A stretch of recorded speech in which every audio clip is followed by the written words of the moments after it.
在地人在地情来看台南一个乡亲蔡明仪到墨西哥挑战极限的超铁，创下着亚洲上紧的纪录。伊回国了后举办专台巡回讲座，第一场就献予伊的出生地云林县。伊来到虎尾分享伊即届比赛的经验。 提国旗冲过终点线，真欢喜！伊是今年9月去墨西哥挑战极限超铁完成，游水76公里，骑脚踏车3600公里，走844公里的台湾铁人蔡明仪创下亚洲上紧的纪录。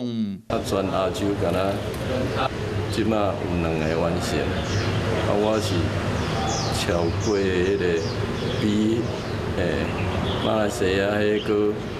近7点钟，开早1点钟，伫退马车1暝，就搁继续。虎尾出席的蔡明仪特别甲乡亲分享着参加比赛经验甲辛苦。伊讲上困难就是无时间通困，考验着体力甲困袂烂。体力用完用耐力，耐力用完用意志力，意志力用完用国旗力，国旗力用完再。 妈祖信仰的力量。蔡明仪伫12月初9甲初10分别伫台中甲新北市有免费讲座，欢迎有兴趣乡亲上网络报名参加。Hello， 我是冯维之，想要抢先掌握最及时的新闻资讯吗？赶快订阅、按赞、开启小铃铛，锁定华视新闻 YouTube 频道。